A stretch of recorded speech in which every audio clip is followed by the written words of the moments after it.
नमस्कार सभी साथियों को। हिंदी साहित्य की क्लास में आप सभी का स्वागत करती हूँ, अभिनंदन करती हूँ। और आज के शस्त्र की परिचर्चा को शुरू करते हैं। आज के शस्त्र में हम कुछ महत्वपूर्ण क्वेश्चन करेंगे जो आपके एग्जाम के लिए महत्वपूर्ण है, और वो रहेंगे हमारे राम की शक्ति पूजा से। किससे? राम की शक्ति पूजा से। तो चलिए शुरू करते हैं। आज का पहला क्वेश्चन क्या है? आज का पहला क्वेश्चन है कि राम की शक्ति पूजा किसकी सर्वश्रेष्ठ कृति है? तो ये जो कृति है सूर्यकांत त्रिपाठी निराला की। किसकी है? सूर्यकांत त्रिपाठी निराला की। अगला क्वेश्चन है कि राम की शक्ति पूजा किस पात्र यानी पत्रिका या पत्र में प्रकाशित हुई थी? तो ये भारत पत्र में प्रकाशित हुई थी। अगला क्वेश्चन है कि राम की शक्ति पूजा का प्रकाशन वर्ष क्या है? तो इसका प्रकाशन वर्ष है 1936 ईस्वी। क्या है? 1936। अगला क्वेश्चन है कि सूर्यकांत त्रिपाठी निराला की राम की शक्ति पूजा पर किस रचना का सर्वाधिक प्रभाव है? तो किस रचना का सर्वाधिक प्रभाव है? कृतिवास रामायण का। किसका है? कृतिवास रामायण का। अगला क्वेश्चन है कि राम की शक्ति पूजा को अनामिका द्वितीय में कब संकलित किया गया? अनामिका द्वितीय में कब संकलित किया गया? 1939 में, 1939 ईस्वी में। अगला क्वेश्चन है कि राम की शक्ति पूजा कविता मूलतः जो है किस संकलन में संकलित है? मूलतः जो है किस संकलन में संकलित है? अनामिका में। किसमें है? अनामिका में। अगला क्वेश्चन है कि राम की शक्ति पूजा की कथा के कितने सोपान हैं? 5 सोपान हैं। कितने हैं? 5। अगला क्वेश्चन है कि अनामिका किसकी रचना है? अनामिका सूर्यकांत त्रिपाठी की रचना है। अगला क्वेश्चन है कि राम की शक्ति पूजा रचना है, कैसी रचना है? यह प्रबंधात्मक काव्य है। कैसा काव्य है? प्रबंधात्मक काव्य है। अगला क्वेश्चन है राम की शक्ति पूजा किस युग की हिंदी कविता है? तो किस युग की हिंदी कविता है? आधुनिक युग की। कैसी है? आधुनिक युग की। अगला क्वेश्चन है कि राम की शक्ति पूजा का कथा प्रसंग का मूल आधार जो है किस कवि के रामायण से ली गई है? तो किससे ली गई है? कृतिवास ओझा से। किससे? कृतिवास ओझा से ली गई है। अगला क्वेश्चन है राम की शक्ति पूजा कविता का मुख्य विषय क्या है? सीता की मुक्ति। क्या है? सीता की मुक्ति। अगला क्वेश्चन है हमारा कि राम की शक्ति पूजा कितने अनुच्छेद हैं? राम की शक्ति पूजा में कितने अनुच्छेद हैं? तो इसमें अनुच्छेद हैं 11। अगला क्वेश्चन है कि राम की शक्ति पूजा की प्रथम पंक्ति कौन सी है? रवि हुआ अस्त ज्योति के पत्र पर लिखा अमर। अगला क्वेश्चन है कि राम की शक्ति पूजा कविता की अंतिम पंक्ति कौन सी है? कहा महाशक्ति ने और महाशक्ति राम के बदन में हुई लीन। अगला क्वेश्चन है कि राम की शक्ति पूजा किस श्रेणी की कविता है? तो ये जो है लंबी कविता है। कैसी है? लंबी कविता है। अगला क्वेश्चन है कि तुम विश्व के आराध्य हो उपरोक्त पंक्तियां किस कविता में ली गई हैं? राम की शक्ति पूजा में। किसमें? राम की शक्ति पूजा में। अगला क्वेश्चन है निराला की कविता राम की शक्ति पूजा पर किस रचना का सर्वाधिक प्रभाव है? तो किस रचना का सर्वाधिक प्रभाव है? अभी पीछे ये क्वेश्चन था कृतिवास रामायण का। अगला क्वेश्चन है कि राम की शक्ति पूजा में राम और रावण क्रमशः किसका प्रतीक है? सत्य और असत्य का। किसका है? सत्य और असत्य के। अगला क्वेश्चन है कि राम की शक्ति पूजा की रस योजना के विषय में सटीक हैं। कि राम की शक्ति पूजा की रस योजना के विषय में सटीक है। कौन से सटीक रस जो हैं वो कौन कौन से हैं? श्रृंगार रस, वीर रस एवं शांत रस का प्रयोग हुआ है। श्रृंगार रस, वीर रस और शांत रस। अगला क्वेश्चन है कि राम ने शक्ति पूजा में किन फूलों का प्रयोग किया है? नील कमल। किसका? नील कमल का। राम की शक्ति की उपासना का सुझाव किसने दिया था? जामवंत ने दिया था। किसने दिया था? जामवंत ने दिया था। अगला क्वेश्चन है कि राम ने किसको पराजित करने के लिए शक्ति की उपासना की थी? रावण को। अगला क्वेश्चन है राम ने रावण को कितने बार सिर काटकर गिराए थे? 100 बार। फिर भी रावण नहीं मरा था। उसके बाद महाशक्ति की इन्होंने पूजा की थी। अगला क्वेश्चन है रामायण में रावण के पुत्र का क्या नाम था? मेघनाद। मेघनाद जो है रावण के पुत्र का नाम था। अगला क्वेश्चन है कि आगे रक्षा हेतु जहाँ भी होगा भय आएंगे रक्षा हेतु जहाँ भी होगा भय कथन किसका है? जम्बवान का। अगला क्वेश्चन है कि राम की माता उनको सदा कहती थी, क्या कहती थी? राजीव नयन। क्या कहती थी? राजीव नयन। अगला क्वेश्चन है कि राम की शक्ति पूजा में व्यंजित हुआ क्या? आशावाद। अगला क्वेश्चन है कि राम की शक्ति की उपासना करने का सुझाव किसने दिया था? राम की शक्ति की उपासना करने का सुझाव जामवन ने दिया था। जामवान ने दिया था। अगला क्वेश्चन है कि राम रावण युद्ध किसका प्रतीक है? सत्य और असत्य का प्रतीक है। रावण से युद्ध करते हुए राम निराश क्यों हो गए थे? रावण के साथ महाशक्ति को देखकर राम के युद्ध में अपनी जीत का भरोसा नहीं था। राम जो थे उन्होंने बाद में महाशक्ति की पूजा की। उससे पहले महाशक्ति जो थी रावण की ही तरफ थी। अगला क्वेश्चन है राम ने किसको पराजित करने के लिए शक्ति की उपासना की? रावण। अगला क्वेश्चन है कि ज्योति के पत्र पर लिखा अमर पंक्ति का सांकेतिक अर्थ क्या है? सूर्य अर्थात समय इस ऐतिहासिक युद्ध का साक्षी बना। अगला क्वेश्चन है कि सतशैल समरणशील वाक्यांश प्रयुक्त हुआ। किससे प्रयुक्त हुआ? बर्ची के तीव्र प्रभाव को रोकने की क्षमता वाले बाणों के लिए।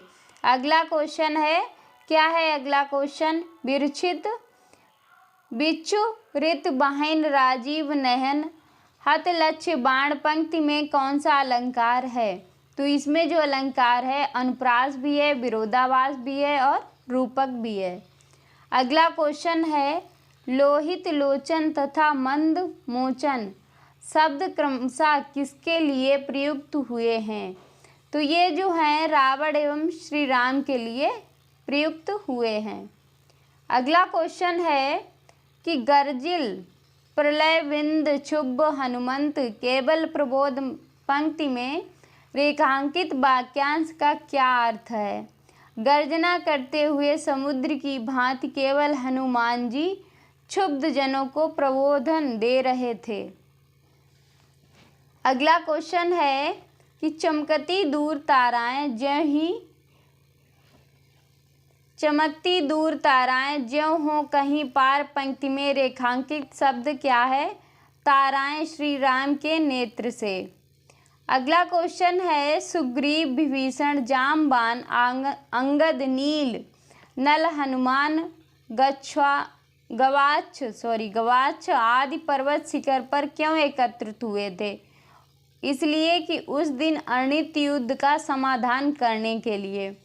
श्री राम के कर एवं पद प्रलाक्षण के लिए जल कौन लाया था? हनुमान जी लाए थे। अगला क्वेश्चन है कि संबेरो देव निज तेज वहीं बानर यहाँ नहीं हुआ श्रृंगार युग्मगत महावीर। यह कथन किसका है? शिव जी का है। किसका है? शिव जी का है। अगला क्वेश्चन है हनुमान को प्रबोधित करने के लिए शक्ति ने किसका रूप धारण किया था? अंजना का। अगला क्वेश्चन है कि हनुमान क्रोध होकर आकाश में जाकर क्या करने को उद्यत हुए? महाकाश को ग्रसने को। अगला क्वेश्चन है हनुमान का क्रोध कैसे शांत हुआ? माता के द्वारा महाकाश के शिव का निवास बताने पर, शिव को श्री राम का आराध्याय का बताने पर, सेवक धर्म से भटकने पर, माता के द्वारा चेतावनी दिए जाने पर। अगला क्वेश्चन है रघुकुल गौरव लघु हुए जा रहे तुम इस क्षण तुम फेर रहे हो पीठ हो रहा है जब जय रण। यह कथन जो है किसने कहा था? विभीषण ने। किसने कहा था? विभीषण ने। अगला क्वेश्चन है अन्याय जिधर है उधर शक्ति। यह कथन श्री राम ने क्यों कहा? रावण के आमंत्रण पर उसकी सहायता के लिए महाशक्ति के अवतरित होने के कारण। अगला क्वेश्चन है कि आराधना का दृढ़ आधारणा से उत्तर दो। यह पंक्ति राम ने किससे कही? जामवान से कही थी। अगला क्वेश्चन है श्री राम ने अपने स्थित धूसर में किसकी कल्पना की थी? पार्वती की। अगला क्वेश्चन है कि रावण अशुद्ध होकर भी यदि कर सका त्रस्त तो निश्चय तुम हो सिद्ध करोगे उससे ध्वस्त। राम की शक्ति पूजा में यह कथन किसका है? जामवान का है। अगला क्वेश्चन है कि शक्ति पूजा के लिए इंदिवर कहाँ से मंगवाए गए थे? देवी दहा से इंदिवर मंगवाए गए थे। अगला क्वेश्चन है वहाँ एक और मन रहा राम का जो ना थका, जो नहीं जानता दैन्य नहीं जानता विनय। काव्यांश में राम की किस विशेषता की ओर संकेत दृढ़ किया गया? दृढ़ निश्चय। अगला क्वेश्चन है साधु साधु साधक, साधु साधु साधक, साधक धीर, धर्म धन्य, धन्य राम पंक्ति श्री राम से किसने कही? महाशक्ति ने। किसने कही? महाशक्ति ने। अगला क्वेश्चन है होगी जय हे पुरुषोत्तम नवीन कहकर महाशक्ति कहाँ लीन हो गई? श्री राम के बदन में। अगला क्वेश्चन है कि डॉक्टर रामविलास शर्मा ने राम की शक्ति पूजा में किन दो कविताओं का सार तत्व माना है? तुलसीदास व सरोज स्मृति का। अगला क्वेश्चन है कि निराला की निम्नलिखित पंक्तियां उनकी किस कविता से ली गई हैं? यह है उपाय कहे उठे राम ज्यों मंद्रित घन, कहती थी माता मुझको सदा राजीव नहन। किसकी है? राम की शक्ति पूजा से। अगला क्वेश्चन है कि राम की शक्ति पूजा से संबंधित उपयुक्त कथन कौन से हैं? राम रावण के अनृत समर का इतना विराट और उदत चित्र अन्यत्र दुर्लभ है कि उसमें अगली पॉइंट है कि इसमें सूक्ष्मता के अनेक स्तरों पर विचरण करने वाली अर्थ योजना अप्रीतम है।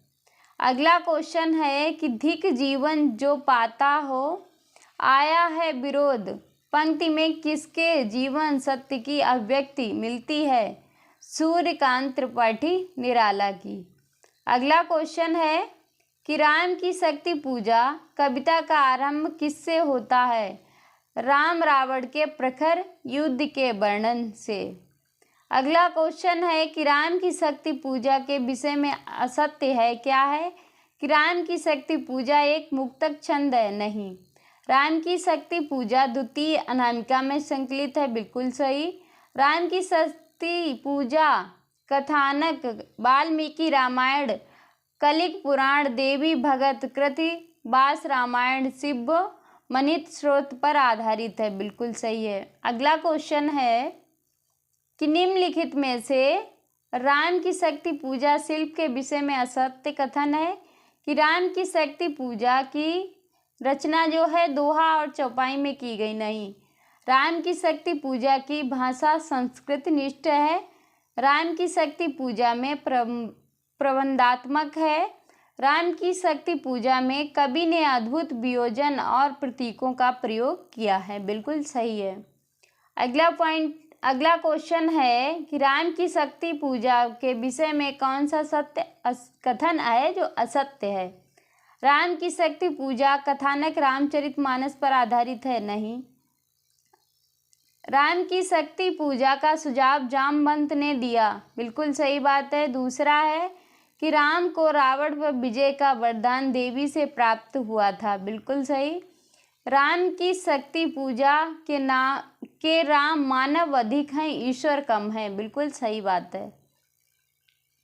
अगला क्वेश्चन है कि राम की शक्ति पूजा में प्रयुक्त रवि हुआ अस्त्र पंक्तियां की असंगत व्याख्या क्या है कि लक्ष्मण के मूर्छित हो जाने का संकेत नहीं, सूर्य के अस्त होने का वर्णन है, राम के निर्बल होने का संकेत है, द्रगधाधर रा का प्रयोग है। बिल्कुल सही है।